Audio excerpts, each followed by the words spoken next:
मैं सचिन यादव और मैं आपका स्वागत करता हूं सचलक्ष्य ग्रुप के एक और चैनल सचलक्ष्य ग्रुप एकेडमिक में, जहां पर आपको एकेडमिक सब्जेक्ट से रिलेटेड वीडियोस देखने को मिलते रहते हैं। फिलहाल आज की वीडियो में हम बात करेंगे क्लास 10th की साइंस की बुक का chapter first, chemical reaction and equations. ठीक है, जैसा कि आपको चैप्टर के नाम से पता चल रहा है केमिकल रिएक्शन, तो इस चैप्टर में हम केमिकल रिएक्शंस के बारे में पढ़ेंगे और उनसे रिलेटेड कुछ इक्वेशंस के बारे में पढ़ेंगे। केमिस्ट्री का ये चैप्टर है और बाइलिंगुअल क्लास हमारी होने वाली है, मतलब इस क्लास को मैं दोनों ही लैंग्वेजेस में हिंदी और इंग्लिश मिक्स करके बताऊंगा ताकि दोनों ही तरह के स्टूडेंट्स इसको समझ पाएं। और एक खास बात स्टूडेंट्स, मैं आपसे वादा करता हूं कि इस चैप्टर को अगर आप एंड तक इस वीडियो को देखते हैं तो कहीं ना कहीं आपको सारी चीजें ऑटोमेटिकली समझ में आ जाएगी। कुछ भी आपको पूछने या समझने की जरूरत नहीं पड़ेगी। ठीक है, बस आपको थोड़ा सा सब्र रखना है और इस वीडियो को पूरी तरीके से देखना है। तो चलिए शुरू कर लेते हैं। सबसे पहले बात करते हैं the process in which new substances with new properties are formed from one or more substance is called chemical reaction.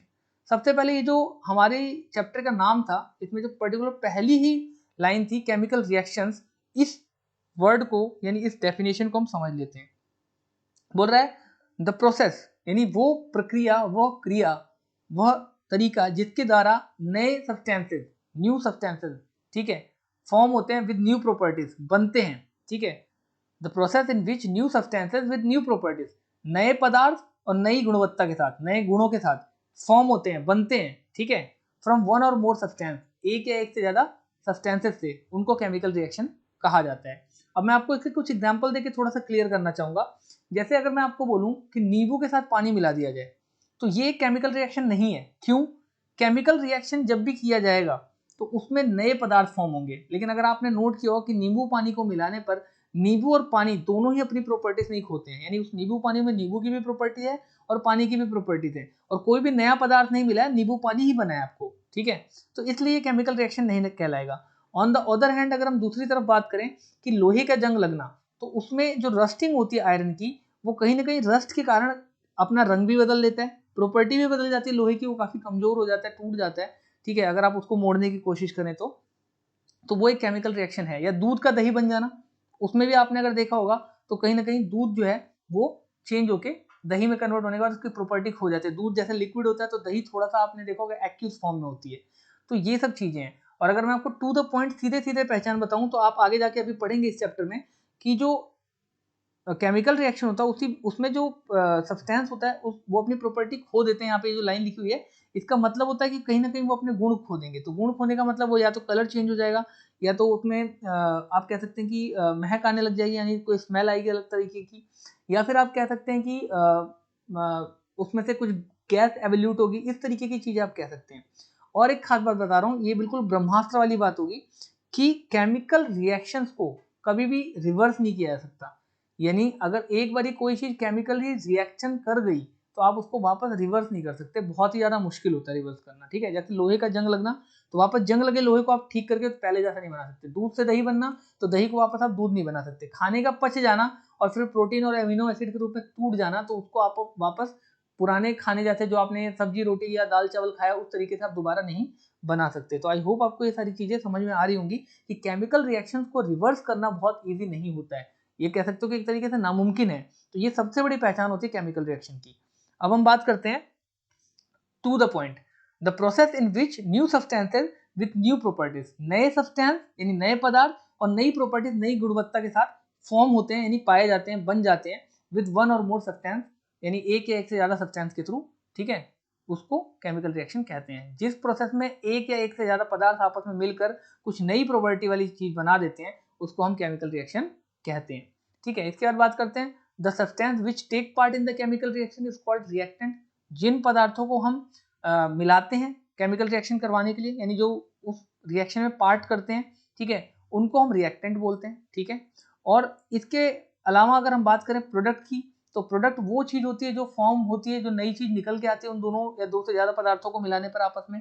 तो substance which are form in chemical reaction, जो मिलके बनते हैं, यानी जो हमारे को नए पदार्थ मिलते हैं केमिकल रिएक्शन होने पे, उनको हम प्रोडक्ट कहते हैं। ठीक है, एक बार फिर से बता देता हूँ पढ़ के, तो substances which take part in the chemical reaction, वो पदार्थ जो केमिकल रिएक्शन में पार्ट करते हैं वो रिएक्टेंट कहलाते हैं। ठीक है, उनको रिएक्टेंट कहा जाता है। और दूसरी तरफ जो सब्सटेंस निकल के आते हैं उस केमिकल रिएक्शन से, ठीक है, बन के नए पदार्थ जो हमको मिलते हैं, उनको हम क्या कहते हैं? प्रोडक्ट कहते हैं। ठीक है, तो इस तरीके से रिएक्टेंट वो होते हैं जो मिलाए जाते हैं और प्रोडक्ट वो होते हैं जो मिलते हैं, फॉर्म होते हैं। अब कुछ आपको एग्जाम्पल दे रखा है, ठीक है, केमिकल रिएक्शन के, वो आप ध्यान से देख लेंगे एक बार। डाइजेशन ऑफ फूड, खाने का पचना। रेस्पिरेशन, सांस लेना, क्योंकि उसमें गैस एवोल्यूट होती है, carbon dioxide. Rusting of iron, लोहे का जंग लगना, अपना कलर चेंज कर देता है। Burning of magnesium ribbon, formation of curd, अपनी अवस्था बदल देती है। तो ये सारी चीजें जो है वो केमिकल रिएक्शन का एग्जाम्पल है, और इनमें से सभी को आप याद कर लीजिएगा, पेपर में कोई सा भी एज एन एग्जाम्पल आ जाता है। एक नंबर में आपसे क्वेश्चन पूछ सकता है ऑब्जेक्टिव के फॉर्म में कि बताओ इनमें से कौन सा केमिकल रिएक्शन है, या ये रिएक्शन देने के बाद बोल देगा कि बताओ ये केमिकल रिएक्शन है तो क्यों है, या फिर ये केमिकल रिएक्शन है भी कि नहीं है। ठीक है, इसके बाद बात करते हैं केमिकल रिएक्शन इन्वॉल्व क्या करता है। केमिकल रिएक्शन में ये सारी चीजें होंगी, या इनमें से कोई एक चीज जरूर होगी। पहला, वो अपने स्टेट बदल लेगा। अभी हम बात करते हैं सॉलिड, लिक्विड और गैस स्टेट की, तो किसी भी स्टेट में अगर वो होगा, लाइक अगर हम मिल्क की बात करें, दूध की, तो वो लिक्विड फॉर्म में होता है, लेकिन दही बनने के बाद वो थोड़ा एक्यूस फॉर्म में यानी सॉलिड फॉर्म में आ जाता है। ठीक है, तो वो अपना स्टेट बदल देता है। कलर चेंज हो जाता है, लोहे में जब जंग लगता है तो वो हल्का ब्राउनिश कलर का हो जाता है। ठीक है, केमिकल रिएक्शन होने के कारण। टेम्परेचर की बात करें, टेम्परेचर बदल जाता है। कई बार हम जब चीज़ों को उबालते हैं या बदलते हैं या केमिकल रिएक्शन करवाते हैं तो उसमें से हीट एवोल्यूट होती है, गैस निकलती है, तो जाहिर सी बात है टेम्परेचर बढ़ जाता है या बदल जाता है। ठीक है, और एवोल्यूशन ऑफ गैस तो होती है, मैंने आपको बताया ही था। ठीक है, कार्बन डाइऑक्साइड वगैरह हमारे सांस लेने पर हमारी नाक वगैरह से, मुंह वगैरह से बाहर निकलती है, तो वो आप एग्जाम्पल ले सकते हैं। ठीक है ना, तो केमिकल रिएक्शन की पहचान है, इस बात को आप ध्यान रखेंगे। केमिकल रिएक्शन होने पे इन चारों में से एक चीज होगी। और एक बोनस मेरी तरफ से लीजिए कि केमिकल रिएक्शन की सबसे बड़ी पहचान ये है कि वो रिवर्स नहीं होगा। एक बार अगर हो गया तो वापस उसको वापस ठीक करना बहुत मुश्किल हो जाता है। ठीक है, अब बात करते हैं way of representing chemical reaction. Chemical reaction को दिखाने के तरीके, भाई दो तरीके से केमिकल रिएक्शन को आप दिखा सकते हो, या तो वर्ड इक्वेशन की फॉर्म में या फिर केमिकल इक्वेशन की फॉर्म में। वर्ड इक्वेशन की फॉर्म में हम पूरा जो पदार्थ उसमें मिलाए जाते हैं उनका पूरा नाम लिखा जाता है। ठीक है, जो भी मैटर या जो भी सब्सटेंस उसमें यूज किया जाता है उनका पूरा नाम वर्ड के फॉर्म में लिखते हैं, जैसे जिंक प्लस में सल्फ्यूरिक एसिड। ठीक है, एलएचएस में, जो कि रिएक्टेंट कहलाएंगे, और उसका जो फॉर्मेशन होगा यानी जो फाइनल प्रोडक्ट निकल के आएगा, ठीक है, आरएचएस में प्रोडक्ट निकल के आएगा, वो होगा जिंक सल्फेट प्लस में हाइड्रोजन। ठीक है, जिंक सल्फेट क्यों बनेगा, क्योंकि सल्फ्यूरिक एसिड में जब हम जिंक मिलाएंगे तो जिंक जो है वो सल्फर के साथ रिएक्शन कर लेगा और जिंक सल्फेट बना देगा और हाइड्रोजन गैस को एवोल्यूट कर देगा। और चूंकि इसमें हाइड्रोजन गैस एवोल्यूट हो रही है, अभी हम ऊपर पढ़ के आ रहे हैं कि एवोल्यूशन ऑफ गैस होता है केमिकल रिएक्शन में, तो ये एक केमिकल रिएक्शन कहलाएगा, है ना, ऊपर दिया भी है केमिकल रिएक्शन है। तो ये आरएचएस में केमिकल रिएक्शन जो कि प्रोडक्ट है फॉर्म होगा।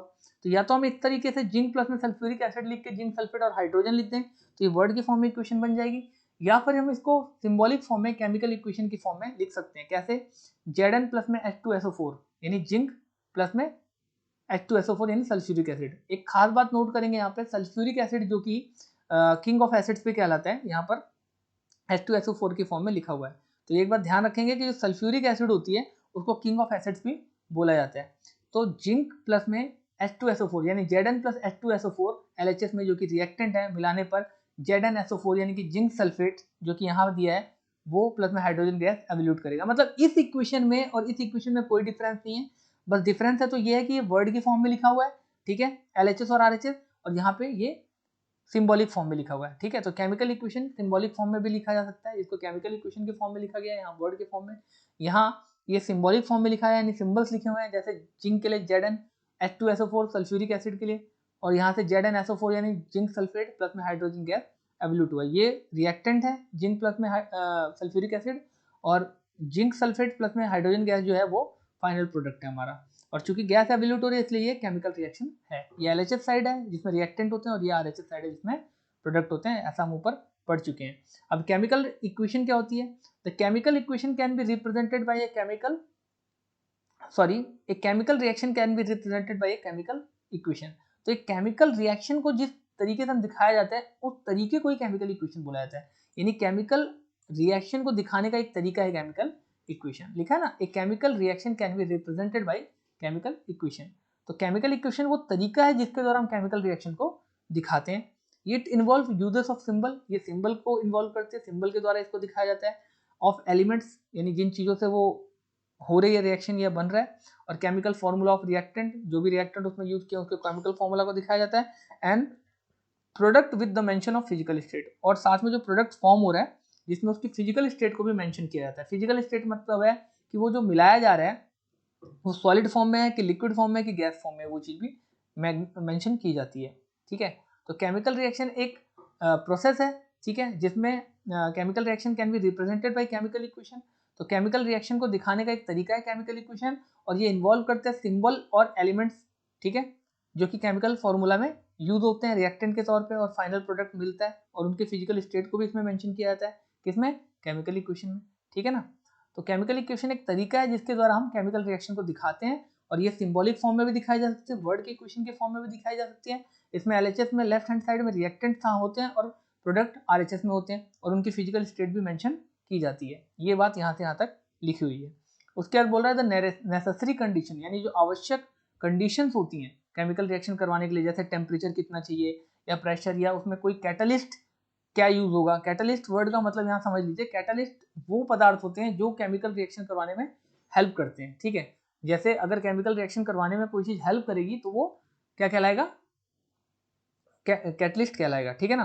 तो the necessary condition such as temperature, pressure या एनी कैटलिस्ट जो कि यूज हो रहा है, ठीक है, उसको रिटन किया जाता है ऑन एरो। ये जो एरो बनी हुई ना, इस एरो के ऊपर उस कैटलिस्ट को मेंशन किया जाएगा कि भाई ये चीज इसमें मिलाया गया रिएक्शन को और फास्ट कराने के लिए, ठीक है ना, between reactant and product, reactant और प्रोडक्ट के बीच में रिएक्शन करवाने के लिए, ठीक है, कैटलिस्ट का उपयोग किया जाता है। तो कोई भी कंडीशन जो होगी, जितना टेम्परेचर होगा, जो प्रेशर होगा, या जो भी कैटलिस्ट यूज होगा, वो इस एरो के ऊपर मेंशन किया जाएगा, और साथ में इन पर्टिकुलर सिंबल्स के साथ उनके सॉलिड, लिक्विड या गैस के फॉर्मिंग के स्टेट्स को भी शो किया जाता है। इस तरीके से केमिकल रिएक्शन को दिखाया जाता है, केमिकल इक्वेशन को दिखाया जाता है। एग्जाम्पल के लिए मैग्नीशियम जब बर्न होता है एयर में, जिसमें कि ऑक्सीजन होता है, टू फॉर्म मैग्नीशियम ऑक्साइड, तो मैग्नीशियम बर्न होता है ऑक्सीजन के प्रेजेंस में एयर में, तो मैग्नीशियम ऑक्साइड बनाता है। अब बैलेंस कैसे करते हैं केमिकल इक्वेशन को, ठीक है, वो देखेंगे, लेकिन उससे पहले हमें दो एक चीजें समझनी पड़ेंगी, वो मैं आपको पहले बता दे रहा हूँ point. Law of conservation of मास, ये यूज होता है केमिकल इक्वेशन को बैलेंस करने के लिए, ये लॉ होता है। अब ये लॉ क्या बोलता है, पढ़ेंगे ध्यान से। Matter can neither be created nor be destroyed in chemical reaction. तो मैं आपको लगे हाथ एक चीज और बता देता हूँ कि law of conservation of mass और law of conservation of energy same है, बस आपको यहाँ पर मास की जगह एनर्जी लगा देना है, तो वो law of conservation of energy बन जाएगा, ठीक है। लॉ क्या है कि matter can neither be created nor be destroyed, ठीक है। उसी तरीके से मैटर जिस तरीके से क्रिएट नहीं किया जा सकता और बनाया नहीं जा सकता, उसी तरीके से एनर्जी भी क्रिएट और बनाई नहीं जा सकती। तो यहाँ पर आप लगा देंगे, अगर energy can neither be created nor be destroyed in the chemical reaction, ठीक है, या केमिकल रिएक्शन को आप हटा भी दीजिए, सिर्फ यहाँ तक रखिए, आप यहाँ से लेके, ठीक है, इस जगह से लेके यहाँ तक की अगर आप बात करें, यहाँ तक की, ठीक है, यहाँ तक की, मैटर तक की, ठीक है, मैटर तक की अगर आप बात करें, तो ये पूरा पूरा फॉर्मूला किसका है, ये फॉर्मूला है law of conservation of energy का, ठीक है। तो law of conservation of energy बोल रही है कि energy can neither be created nor be destroyed, energy जो है वो क्रिएट नहीं की जा सकती और डिस्ट्रॉय भी नहीं की जा सकती। तो ठीक उसी तरीके से लॉ ऑफ कंजर्वेशन ऑफ मास भी है कि मैटर कैन, यानी मैटर को भी कर सकते हैं आप यहाँ पे, या फिर उसकी जगह मास को भी कर सकते हैं, ठीक है, क्योंकि हमने 9th में पढ़ा है कि जो भी मैटर होगा उसका अपना कुछ ना कुछ मास होगा। मास यानी वजन, वजन लेकिन कैसा वजन जिसमें ग्रेविटी शामिल ना हो, ऐसे वजन को मास बोला जाता है, ठीक है। तो matter can neither be created nor be destroyed, matter जो है वो क्रिएट नहीं किया जा सकता और डिस्ट्रॉय भी नहीं किया जा सकता किसी भी केमिकल रिएक्शन में, यानी दोनों ही तरफ जो मैटर या जो मास होगा, या दोनों ही तरफ जो एटम्स के नंबर्स होंगे वो सिमिलर होंगे, सेम होंगे, ठीक है ना। So number of elements involve in chemical reaction should remain same at reactant and product side, बोल देना वही बात। तो बोल रहा है इसलिए जब हम केमिकल रिएक्शन करवाएंगे तो दोनों ही तरफ, रिएक्टेंट साइड भी और प्रोडक्ट साइड भी, जो एटम्स होंगे, नंबर ऑफ एटम्स होंगे वो सेम होंगे। किसी भी केमिकल रिएक्शन में दोनों ही तरफ, चाहे वो रिएक्टेंट साइड हो या फिर प्रोडक्ट साइड हो, जो नंबर ऑफ एटम्स होंगे वो सेम होंगे, क्योंकि मास दोनों तरफ ही सेम होना चाहिए। और लॉ ऑफ कंजर्वेशन ऑफ मास यही कहता है कि matter can neither be created nor be destroyed in the chemical reaction, तो उसको फॉलो करेगा, ये फॉलो करेगा तो एटम दोनों ही तरफ जो मास है एटम्स का वो सेम होना चाहिए, यानी नंबर ऑफ एटम्स भी सेम होना चाहिए, ठीक है ना। अब हम बैलेंस करना सीखेंगे। बैलेंस करने में क्या है, सबसे पहले आपके सामने एक केमिकल रिएक्शन दे रखी है, उसने बोला कि इस तरीके से बॉक्सेस बना लीजिए, ठीक है, और बॉक्सेस के अंदर आपको कुछ नहीं लिखना है, जो भी लिखना है आपको इसके बाहर लिखना है, ठीक है। बाहर लिखने के बाद क्या करेंगे, count the numbers of atom each element on the both sides of the chemical, count कर लो कि किसमें किसमें कितने कितने एटम है, और जो मैक्सिमम नंबर ऑफ एटम होंगे वहां से आपको स्टार्टिंग करनी है, ठीक है। मैक्सिमम नंबर ऑफ एटम जो होंगे वहां से आपको स्टार्टिंग करनी है, ठीक है। मैक्सिमम नंबर ऑफ एटम की अगर मैं बात बताऊं तो ध्यान से अगर आप देखें दोनों ही साइड में, तो सबसे ज्यादा एटम जो है वो ऑक्सीजन के हैं, ठीक है। ऑक्सीजन के ठीक सामने देखिए प्रोडक्ट साइड में 4 एटम है, ये देखिए यहाँ पे 4 है, तो आपको ऑक्सीजन में 4 है, तो आपको इस तरफ भी यहाँ पे 4 लगाने हैं। आपको पीछे नहीं लगाना है, पीछे आप लगा नहीं सकते, ठीक है, आपको आगे लगाना है, तो 4 लगाएंगे तो ऑक्सीजन के तो 4 हो जाएंगे, लेकिन हाइड्रोजन के भी आप देखिए कितने हो गए, 4 दूनी 8, 4 टू द 8, ठीक है ना। तो हाइड्रोजन के कितने हो गए, 8 हो गए। तो हाइड्रोजन के 8 हो गए, तो आपको क्या करना पड़ेगा, कहीं ना कहीं यहाँ पर अगले स्टेप में, इस स्टेप पे तो हमने यहाँ पे लगाया 4, अगले स्टेप में हाइड्रोजन के आगे आप देखिए 4 लगाएगा यहाँ पे, ये देखिए हाइड्रोजन के आगे इसने 4 लगा दिया। तो हाइड्रोजन के भी 4 टू द 8 हो गए, 4 दूनी 8, और यहाँ पे भी 4 टू द 8 यानी 4 दूनी 8 हो गया। तो हाइड्रोजन तो अब 8 हो गए दोनों तरफ बैलेंस, ऑक्सीजन 4 है, ऑक्सीजन इसका भी 4 हो गया। पंगा कौन कर रहा है अब, Fe। तो Fe का यहाँ पे कितना था, 3 था, इस तरफ में Fe का 3 था ना, तो हमने यहाँ पर Fe का जो 3 था, तो LHS साइड में भी हमने Fe का 3 कर दिया है, ठीक है ना। तो now all the atoms of the element are equal on the both side, ठीक है, दोनों तरफ बराबर हो गए। और देखिए यही मैं बात कर रहा था कि solid state, gases state, solid state और गैसेस स्टेट मेंशन करना पड़ता है। ये लिखा हुआ है कि S stand for solid, L stand for liquid और G स्टैंड फॉर गैसेस और AQ stand for aqueous state. Aqueous state कैसा होता है, शहद होता है ना, जब टपकाते हैं तो पूरी तरीके से टपकता नहीं है, या आप दही की बात करें, दही भी पूरी तरीके से आपका लिक्विड नहीं होता, नहीं पूरी तरीके से सॉलिड होता है ना, तो वो भी एक्यूस स्टेट में होता है। तो एक्यूस स्टेट एक ऐसा स्टेट होता है पदार्थ की, एक ऐसी अवस्था होती है जिसमें ना तो वो पूरी तरीके से सॉलिड होता है और नहीं पूरी तरीके से वो लिक्विड होता है। तो स्टेट की बात करते हैं स्टेप 6 की, right necessary conditions of temperature, pressure और catalyst on the arrow above the below, ठीक है। तो यहाँ पर वो आपको वो भी लिखना है। तो ये सारा स्टेप है आपका केमिकल इक्वेशन को बैलेंस करने का। अब बात करते हैं टाइप ऑफ केमिकल रिएक्शन की, ठीक है। केमिकल रिएक्शन कितने तरीके के होते हैं वो थोड़ा सा आप समझेंगे, और मैं बार बार बोल रहा हूँ चूंकि ये केमिस्ट्री है तो यहाँ पर आपको केमिकल रिएक्शन याद भी रखनी चाहिए। कब एग्जाम में कौन सा केमिकल रिएक्शन उठ के आ जाए कोई गारंटी नहीं है, ठीक है। और आपसे पूछ लेगा कि बताइए ये जो केमिकल रिएक्शन है ये किस टाइप का है, तो आपको अगर एग्जाम्पल्स याद होंगे तो समझ में आ जाएगा। हालांकि जो मैं लॉजिक दूंगा उससे भी समझ में आ जाएगा, आपको याद रहेगा, बट अगर याद रहेगा तो और ज्यादा ईजी रहेगा आपके लिए, सोचना नहीं पड़ेगा आपको, ठीक है। तो कॉम्बिनेशन रिएक्शन की बात कर लेते हैं सबसे पहले। केमिकल रिएक्शन में जो टाइप है कॉम्बिनेशन रिएक्शन, नाम से ही पता चल रहा है कंबाइन करेगा इसमें कुछ ना कुछ, है ना। कॉम्बाइनिंग से आप समझ लीजिए कॉम्बिनेशन बना हुआ है।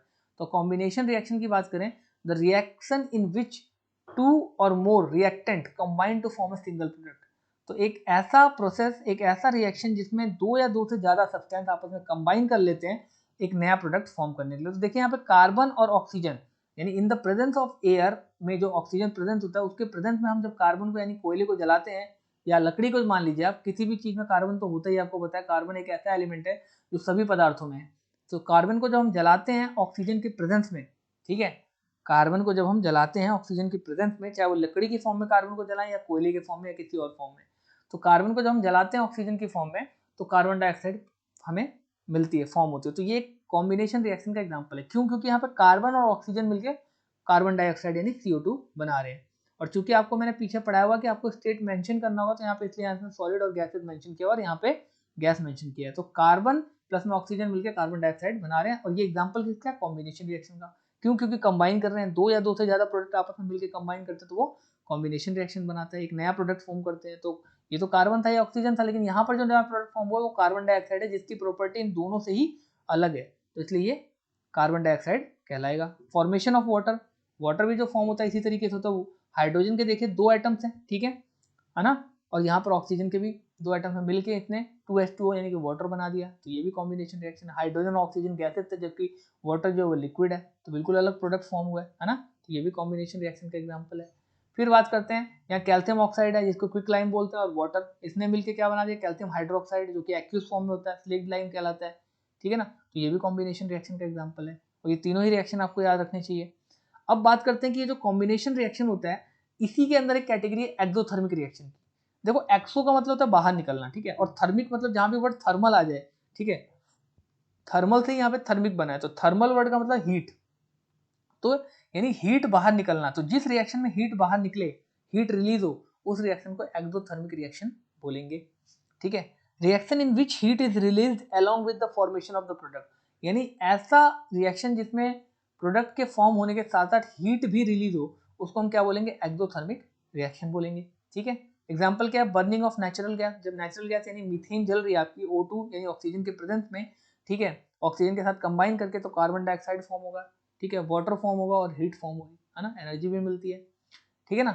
Respiration is also an exothermic reaction, respiration में भी देखिए C6H12O6 यानी कि ग्लूकोज आपका एक्टिव फॉर्म में होता है, ये ग्लूकोज का फॉर्मूला है C6H12O6 एक्टिव फॉर्म में, और उसमें 6 मॉलिक्यूल ऑक्सीजन के साथ ये जब कंबाइन करता है, जो हम अंदर सांस लेते हैं ऑक्सीजन अंदर जाता है, तो उसके साथ ये जो ग्लूकोज है, ठीक है, ये टूट के आपका कार्बन डाइऑक्साइड और वाटर और एनर्जी की फॉर्म में बन जाता है। एनर्जी तो हमारी बॉडी ले लेती है, वाटर भी मिल जाता है, लेकिन ये जो कार्बन डाइऑक्साइड है ये 6 मॉलिक्यूल कार्बन डाइऑक्साइड के ये बाहर निकल जाते हैं ब्रीदिंग के रूप में, ठीक है ना। तो डिकम्पोजिशन रिएक्शन अब सेकंड हमारी कैटेगरी है। पहला तो मैंने आपको कॉम्बिनेशन रिएक्शन बताया, कॉम्बिनेशन रिएक्शन के अंदर मैंने आपको एक्सोथर्मिक रिएक्शन के एग्जांपल दिए हैं ये सारे, ठीक है। और उसके बाद मैं आपको बात कर रहा हूँ अब डिकम्पोजिशन रिएक्शन की। कैटेगरी सेकंड है और ये आपका कैटेगरी फर्स्ट था कॉम्बिनेशन, और इसी के अंडर आपका एक्सोथर्मिक था, ठीक है ना, जिसमें हीट रिलीज होती है। इसमें भी चीजें कंबाइन हो रही है लेकिन हीट भी रिलीज हो रही है, इसलिए ये देख रहे हैं ना, हीट और एनर्जी रिलीज होती है, इसलिए ये एक्सोथर्मिक रिएक्शन है। जिस रिएक्शन में हीट रिलीज हो वो एक्सोथर्मिक रिएक्शन होता है। अब बात करते हैं डीकम्पोजिशन रिएक्शन की, ठीक है। तो डीकम्पोजिशन रिएक्शन एक ऐसा रिएक्शन होता है, डीकम्पोज का मतलब होता है टूटना, तो डीकम्पोजिशन रिएक्शन एक ऐसा रिएक्शन होता है जिसमें एक चीज या एक प्रोडक्ट टूट के दो चीजों में बढ़ जाता है या दो से ज्यादा चीजों में बढ़ सकता है। तो बात करते हैं the reaction in which compound split into two or more simpler substance is called decomposition reaction. तो एक ऐसा रिएक्शन जिसमें एक जो आपका पदार्थ है वो टूट के ए से बी और सी कैटेगरी में चला जाता है, उसको डीकम्पोजिशन रिएक्शन बोलते हैं। आ रही बात समझ में? देखिए प्रोडक्ट ए जो था वो फॉर्म हुआ था, मान लीजिए कोई एक चीज थी जो ए थी, वो टूट के बी और सी में टूट गया, यानी बी और सी के रूप में बदल गया। तो एक ही चीज टूट के दो चीजों में बन गई ना, एक ही चीज टूट के दो चीजों में बदल गई, तो इसलिए ये डीकम्पोजिशन रिएक्शन है। अब जिस तरीके से आपका कॉम्बिनेशन रिएक्शन में एक सब कैटेगरी थी एक्सोथर्मिक जिसमें हीट रिलीज हो रही थी, ये भी कॉम्बिनेशन के एग्जांपल थे लेकिन इनमें हीट रिलीज तो नहीं हो रही थी, इसलिए सिंपल कॉम्बिनेशन रिएक्शन थे। लेकिन एक्सोथर्मिक भी एक कैटेगरी थी कॉम्बिनेशन के अंदर जिसमें हीट रिलीज हो रही थी, एनर्जी रिलीज हो रही थी। तो उसी तरीके से डीकम्पोजिशन का मतलब था टूटना, तो एक चीज टूट के दो चीजें, दो से ज्यादा चीजें बन रही हैं, लेकिन इसमें भी अलग अलग कैटेगरीज हैं, जैसे थर्मल डीकम्पोजिशन भी हो सकता है, इलेक्ट्रोलाइटिक डीकम्पोजिशन भी हो सकता है, और इसके बाद आपका नीचे फोटोलाइटिक डिकम्पोजिशन भी हो सकता है। तो मैं आपको ये सारी कैटेगरी समझाने वाला हूँ एक एक करके, ठीक है। थोड़ा सा आप सब्र रखिएगा और वीडियो को पूरा देखिएगा। पहला हम बात करते हैं थर्मल डिकम्पोजिशन की, ठीक है। When decomposition is carried out by heating, जब हम खुद से आग देते हैं, खुद से हीट देते हैं, ठीक है, तो उस प्रोसेस को हम थर्मल डिकम्पोजिशन बोलते हैं। जब चीजों को हम ब्रेक डाउन करने के लिए, तोड़ने के लिए खुद से एनर्जी देते हैं, खुद से हीट देते हैं, तो उसको हम क्या बोलते हैं? थर्मल डिकम्पोजिशन बोलते हैं। एग्जाम्पल के लिए आप देखिए 2FeSO4 था, ठीक है, इसको हम क्या बोलेंगे? फेरस सल्फेट बोलेंगे, ठीक है, लिखा ना फेरस सल्फेट। अब ये टूट गया फेरिक ऑक्साइड में, है ना, SO2 और SO3, मतलब एक चीज टूट के दो तीन चीजें बना रहा है, ठीक है। रेड ब्राउन कलर में होगा, ये ग्रीन कलर में होता है ना। हीट देने पे ये टूटा, तो हीट देने पे जब टूटा तो हीट इसमें कैटलिस्ट का भी वर्क कर रहा है, ठीक है, ध्यान रखना आप, हीट एक कैटलिस्ट का भी वर्क कर रहा है क्योंकि रिएक्शन करवाने में हेल्प कर रहा है, और साथ में एक चीज टूट के दो तीन चीजों में प्रोडक्ट फॉर्म कर रहा है, तो ये क्या कहलाएगा? आपका डीकम्पोजिशन रिएक्शन। और चूंकि हीट दिया जा रहा है, ठीक है, तो इसलिए ये थर्मल डिकम्पोजिशन भी है। इसी तरीके से आपके कैल्शियम, ठीक है, कैल्शियम कार्बोनेट है जिसको लाइमस्टोन भी बोलते हैं, ये कैल्शियम ऑक्साइड यानी क्विक लाइम में और कार्बन डाइऑक्साइड की फॉर्म में करेगा, ठीक है ना। गैसेस का भी एवोल्यूशन हो रहा है ना। तो ये आपका थर्मल रिएक्शन है, हीट दी जा रही है ना, तो ये आपका थर्मल रिएक्शन है, ठीक है, थर्मल डिकम्पोजिशन है, मतलब टूट तो रहा है लेकिन साथ में हीट दी जा रही है, इसलिए थर्मल डिकम्पोजिशन है। अब अगर डिकम्पोजिशन हो रहा है लेकिन इलेक्ट्रिसिटी की हेल्प से हो रहा है, तो इलेक्ट्रोलाइटिक डिकम्पोजिशन कहलाएगा, ठीक है। When decomposition is carried out by passing electricity, तो 2H2 है, वाटर है, उसमें हमने इलेक्ट्रिसिटी यानी करंट पास किया और वो हाइड्रोजन और ऑक्सीजन अलग अलग हो गया, उसका इस तरीके से रिएक्शन हुआ। तो ये एक आपका एग्जाम्पल हो गया किसका? इलेक्ट्रोलाइटिक डिकम्पोजिशन का। पूरा डायग्राम है ये, आप देख सकते हैं वीडियो को पॉज करके, ठीक है। और बात करते हैं फिर फोटोलाइटिक डिकम्पोजिशन। जब डिकम्पोजिशन कैरी आउट हो रहा है by presence of sunlight, sunlight की प्रेजेंस में, यानी सनलाइट की मदद से, जहां भी देखिए फोटोलाइट, फोटो वर्ड आ जाए जहाँ पे, वहां पे सनलाइट की बात होती है, जैसे फोटोसिंथेसिस, तो उसमें भी सनलाइट का यूज होता है। तो फोटोलाइटिक डिकम्पोजिशन जो होगा वो सनलाइट की हेल्प से डिकम्पोजिशन होगा किसी भी रिएक्शन में, ठीक है, तो वहां वर्ड फोटोलाइटिक यूज होगा। When decomposition is carried out in the presence of sunlight, जब सनलाइट की प्रेजेंस में डिकम्पोजिशन होता है तो उसको फोटोलाइटिक डिकम्पोजिशन कहते हैं। जैसे ये 2AgCl है, ठीक है, Ag कहते हैं हम एल्यूमिनियम को, सॉरी सिल्वर को, तो ये कहलाएगा सिल्वर क्लोराइड। सिल्वर क्लोराइड को जब सनलाइट की प्रेजेंस में हम करते हैं तो सिल्वर अलग हो जाता है और क्लोरीन अलग हो जाता है, ठीक है, गैसेस के फॉर्म में क्लोरीन बन जाता है और सिल्वर आपका अलग हो जाता है। और आपको जानकर हैरानी होगी कि ये जो रिएक्शन है, ये जो आपका सिल्वर क्लोराइड का रिएक्शन है, ये ब्लैक एंड व्हाइट फोटोग्राफी में यूज होता है, ठीक है, ब्लैक एंड व्हाइट फोटोग्राफी में इसका यूज होता है। अब बात करते हैं एक रिएक्शन की, इसी के अंदर सब कैटेगरी एंडोथर्मिक रिएक्शन की। ऐसा रिएक्शन जिसमें हीट देना पड़े, अभी आपने पढ़ा सब में हमने हीट दी है, चाहे वो आपका थर्मल डिकम्पोजिशन हो, चाहे फोटोलाइटिक हो, चाहे इलेक्ट्रोलाइटिक डिकम्पोजिशन, इन सब में हमने हीट दी है। देखिए आप, सनलाइट दी है इसमें, इससे पहले वाले में इलेक्ट्रिसिटी हमने दी है, उससे पहले वाले में थर्मल डिकम्पोजिशन में हमने हीट दी है। तो जिस भी रिएक्शन में किसी भी फॉर्म में, चाहे फोटो मतलब सनलाइट की फॉर्म में या इलेक्ट्रिसिटी की फॉर्म में या किसी और फॉर्म में आपको जब हीट देनी पड़े तो एंडो वर्ड का मतलब होता है अंदर और थर्मिक मतलब गर्मी। तो जब आपको किसी रिएक्शन के अंदर गर्मी यानी थर्मल एनर्जी देनी पड़े, चाहे वो इलेक्ट्रिसिटी की फॉर्म में या आप कह सकते हो थर्मल एनर्जी या फिर आप कह सकते हो फोटोलाइटिक यानी कि सनलाइट की फॉर्म में आपको हीट देनी पड़े, तो उस रिएक्शन को एंडोथर्मिक रिएक्शन कहते हैं। बाकी आप डेफिनेशन पढ़ लीजिए। The reaction which require energy in the form of heat light and electricity to break reactants are called endothermic reaction. तो ऐसे रिएक्शन जो रिक्वायर करते हैं, ठीक है, energy in the form of heat light और electricity are called endothermic reaction. ठीक है, रिएक्शन ऐसे रिएक्शन जो ब्रेक करने के लिए, रिएक्टेंट को ब्रेक करने के लिए, मतलब जाहिर सी बात है हमने अभी डिकम्पोजिशन रिएक्शन पढ़ा, तो डिकम्पोजिशन रिएक्शन में एक चीज ब्रेक डाउन होकर दो तीन चीजों में टूट जाती है, तो रिएक्टेंट को ब्रेक डाउन करेंगे और प्रोडक्ट फॉर्म करेंगे हम दो तीन, ठीक है, लेकिन किसकी हेल्प से? सनलाइट, हीट या इलेक्ट्रिसिटी की मदद से। और ऐसे रिएक्शन को क्या कहेंगे? एंडोथर्मिक रिएक्शन कहेंगे। अब हम बात करते हैं डिस्प्लेसमेंट रिएक्शन की। देखिए नाम से पता चला डिस्प्लेस करेगा कुछ, ठीक है। डिस्प्लेसमेंट रिएक्शन ऐसे रिएक्शन होते हैं जिसमें मोर स्ट्रॉन्ग, ठीक है, या ज्यादा रिएक्टिव मेटल जो होता है वो लो रिएक्टिव मेटल को उसके सॉल्ट सॉल्यूशन से डिस्प्लेस कर देता है। और इसको अगर हम नॉर्मल लैंग्वेज में कहें, ये तो टेक्निकल भाषा थी, अगर मैं आपको सिंपल लैंग्वेज में समझाऊं तो अगर आप यहाँ पर एग्जांपल देखें, Fe आयरन है और Cu कॉपर है, तो आयरन ने कॉपर को रिप्लेस कर दिया है। देखिए आप यहाँ पे आयरन ने सल्फेट, ये जो कॉपर सल्फेट का सॉल्यूशन था ये आयरन सल्फेट बन गया है, ठीक है, Fe होता है आयरन के लिए, तो Fe के साथ SO4 आ गया है ना, Fe Cu की जगह अगर Cu को देखिए धक्का मार के साइड हटा दिया है ना।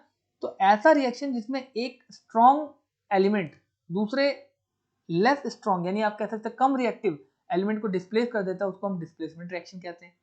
बाकी आप डेफिनेशन देख लीजिए। The chemical reaction in which more reactive element, आगे ना बात, मोर रिएक्टिव एलिमेंट डिस्प्लेस कर देता है लेस रिएक्टिव एलिमेंट को फ्रॉम इट्स सॉल्व सॉल्यूशन, ठीक है, तो वो डिस्प्लेसमेंट रिएक्शन कहलाता है ना। एग्जांपल आप ध्यान रखिएगा, जैसे एक एग्जांपल और है आपके लिए, ठीक है, Zn प्लस CuSO4, तो ZnSO4 बन गया, यानी Zn ने Cu यानी कॉपर की जगह ले ली, जिंक ने कॉपर की जगह ले ली और कॉपर को साइड निकाल दिया।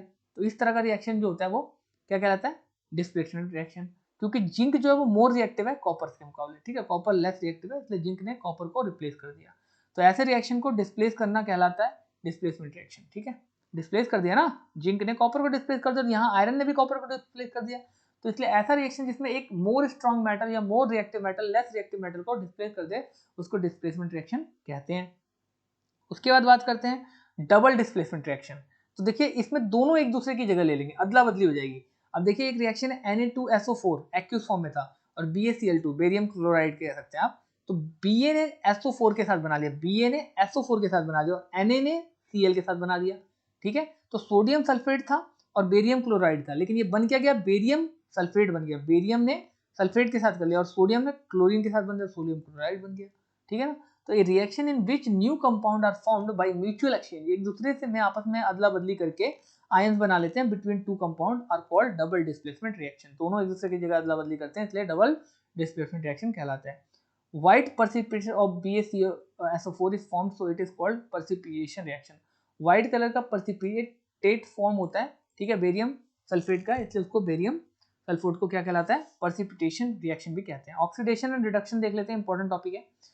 देखिए किसी भी चीज में जब ऑक्सीजन की मात्रा बढ़ती है तो उसको ऑक्सीडेशन बोलते हैं, और या तो फिर ऑक्सीजन की मात्रा बढ़े या तो फिर हाइड्रोजन रिड्यूस हो, हाइड्रोजन की मात्रा कम हो तो उसको ऑक्सीडेशन बोलते हैं।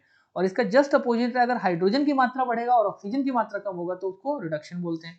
तो पढ़ लेते हैं एक बारी, the addition of oxygen to reactant, अगर रिएक्टेंट में ऑक्सीजन की मात्रा ऐड हो रही है, ठीक है, या रिमूवल हो रहा है हाइड्रोजन का फ्रॉम रिएक्टेंट, तो वो क्या कहलाएगा? ऑक्सीडेशन। एग्जाम्पल आपको दे रखा है, जैसे C+O2 था तो ऑक्सीजन की मात्रा ऐड हो रही है तो ये क्या कहलाएगा? ऑक्सीडेशन कहलाएगा। जैसे 2Cu+ में O2 ऑक्सीजन ऐड हो रहा है तो ये, ठीक है, क्या कहलाएगा? ऑक्सीडेशन। और CuO, ठीक है, इसमें क्या था? ऑक्सीजन था, ठीक है ना, लेकिन इसमें हाइड्रोजन की मात्रा बढ़ रही है तो ये रिडक्शन का एग्जाम्पल है, ठीक है। तो the addition of hydrogen to reactant, अगर एडिशन हो रहा है हाइड्रोजन का और रिएक्शन रिमूवल हो रहा है ऑक्सीजन का तो वो क्या कहलाएगा? रिडक्शन कहलाएगा, ठीक है ना। तो ऑक्सीडेशन और रिडक्शन दोनों है, ध्यान रखिएगा इस बात को, ठीक है, ऑक्सीडेशन और रिडक्शन दोनों है, ध्यान रखिएगा।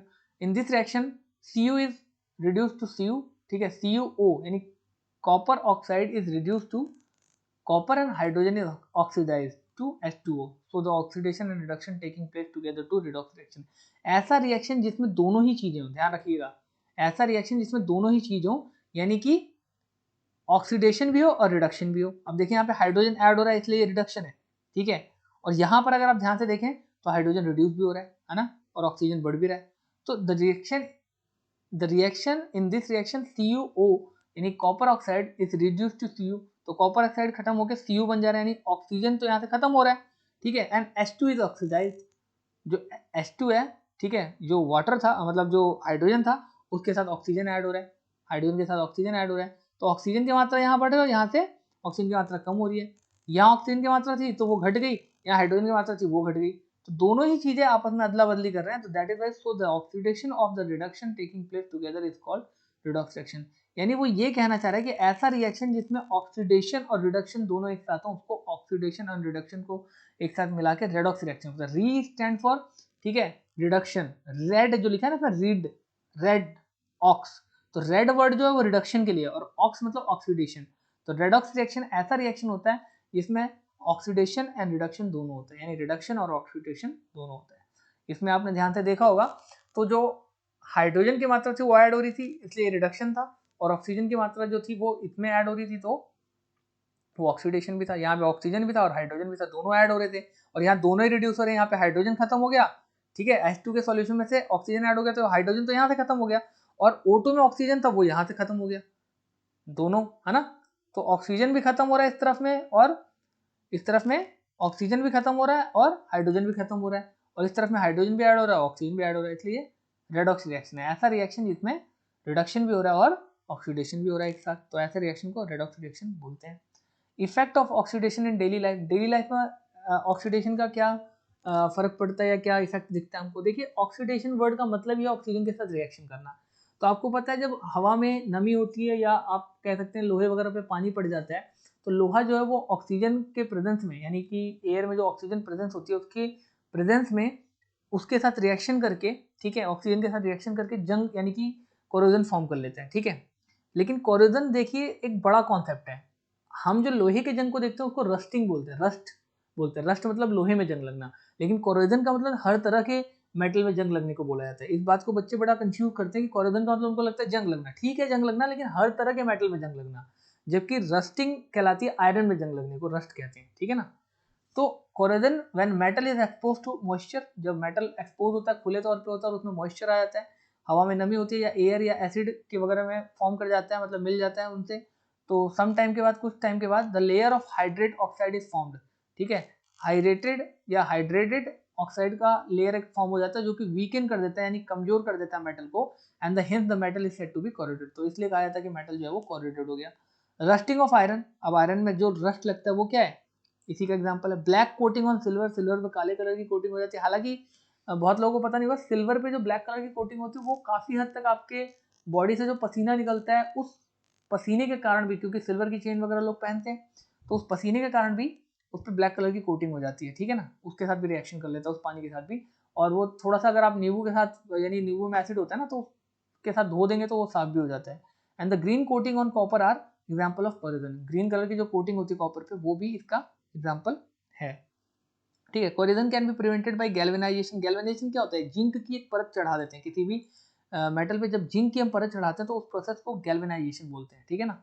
इलेक्ट्रोप्लेटिंग भी कर सकते हो, इलेक्ट्रोलाइसिस यानी इलेक्ट्रिसिटी की मदद से किसी भी मेटल के ऊपर एक परत चढ़ा देते हैं उसको इलेक्ट्रोप्लेटिंग बोलते हैं। By the putting paint, paint भी लगा सकते हो, है ना। ये सारे मेथड हैं जिससे आप प्रिवेंट कर सकते हो कोरोजन, ठीक है। रैंसिडिटी क्या होती है, भोजन के खराब होने को रैंसिडिटी बोलते हैं, बाकी आप टेक्निकल भाषा में समझ लें यहाँ पे डेफिनेशन में। The oxidation of fat and oils when expose to air, oxidation हो जाता है फैट का और ऑयल का, यानी ऑयल और फैट, जो खाने में ऑयल और फैट की मात्रा होती है उसका ऑक्सीजन के साथ रिएक्शन करके उसमें ऑक्सीजन की मात्रा का बढ़ जाना, फैट और ऑयल की मात्रा का बढ़ जाना, ठीक है। वो लिखा है ना oxidation of fat and oil, fat और ऑयल का ऑक्सीडेशन होना, ठीक है, जब एयर में एक्सपोज होता है वो खुले तौर पे, ठीक है, उसको रैंसिडिटी बोलते हैं। It leads to bad smell and bad taste, खाने को काफी दिन तक आप अगर खुले में रखो तो उसमें देखते हैं आप बैड स्मेल और बैड टेस्ट होने लगता है, खाने में भी उसका टेस्ट थोड़ा खट्टा और खराब सा लगता है, और स्मेल भी जो उसकी वो बदबूदार हो जाती है क्योंकि उसमें बैक्टीरियास वगैरह आ जाते हैं। अब ये बैक्टीरियास आते क्यों हैं, आपको पता है ऑक्सीजन जो है वो एक जीवनदायिनी गैस है, तो किसी भी जीवित चीज को चाहे वो माइक्रो ऑर्गेनिज्म क्यों ना हो, ठीक है, बैक्टीरिया फंगाई क्यों ना हो, उनको पनपने के लिए ऑक्सीजन चाहिए। यही रीजन है कि जो हमारा फ्रिज होता है जिसमें नाइट्रोजन गैस होती है, उसमें वो बहुत ज़्यादा ठंड में, बहुत ज़्यादा गर्म में नहीं पनप पाते हैं, ठीक है। और जो चिप्स वगैरह के पैकेट आते हैं उनमें भी नाइट्रोजन गैस होती है, जिसकी वजह से वो उसमें भी नहीं पनप पाते हैं। जहाँ भी ऑक्सीजन मिलेगी वहाँ पे बैक्टीरिया और फंजाई और ये जितने भी माइक्रो ऑर्गेनिज्म वो पनप पाते हैं, ठीक है। तो इसलिए वो खुले तौर पे खाने को रखने पे खराब हो जाते हैं, जबकि फ्रिज में रखने पे खराब नहीं होते हैं। तो इसी प्रोसेस को, ये जो रेंसिडिटी जो है वो क्या है, the oxidation of fat and oil when expose to, ठीक है, एयर, नॉन एज रेंसिडिटी। आ रही बात समझ में? The oxidation of fat and oil when expose to air is known as rancidity. तो खाने के खराब होने को, बैड स्मेल को ही फूड के क्या बोलते हैं, रेंसिडिटी। प्रिवेंटेशन के मेथड क्या, बचाया कैसे जा सकता है, एडिंग एंटीऑक्सीडेंट, ऑक्सीजन से बचाने वाली चीजें उसमें डाल दो कि ऑक्सीजन से प्रिवेंट करे। Keep food in the air tight container, जहाँ ऑक्सीजन ना मिले एयर टाइट कंटेनर में बंद रखो उसको, और रिप्लेस कर दो एयर को नाइट्रोजन के साथ, जैसे चिप्स के पैकेट में किया जाता है, या फिर रेफ्रिजरेशन कर दो, फ्रिज में रख दो। तो इसके द्वारा भी आप इनको बता सकते हो, बचा सकते हो, ठीक है। तो आई होप कि आपको ये चैप्टर बहुत अच्छी तरीके से समझ में आया होगा। मैंने पूरी मेहनत की, अपना 100% देने की कोशिश की स्टूडेंट। अगर इसके बाद भी कोई डाउट रह गया हो या कोई क्वेरी हो तो आप मेरे को कमेंट सेक्शन में बता सकते हैं। और अगर आप इस चैनल पर नए हैं तो चैनल को सब्सक्राइब किए बिना मत जाइएगा। अगर आपको ऐसी और अधिक वीडियो चाहिए तो आप चैनल को सब्सक्राइब करने के साथ ही बेल आइकन को भी प्रेस कर लीजिएगा, ताकि आपको नोटिफिकेशन सीधे आपके इनबॉक्स में डायरेक्ट मिले। तो मिलते हैं नेक्स्ट वीडियो में। Till then take care, have a good day. और अपने दोस्तों के साथ भी इसको शेयर कर दीजिएगा ताकि उनको भी थोड़ी नॉलेज मिले।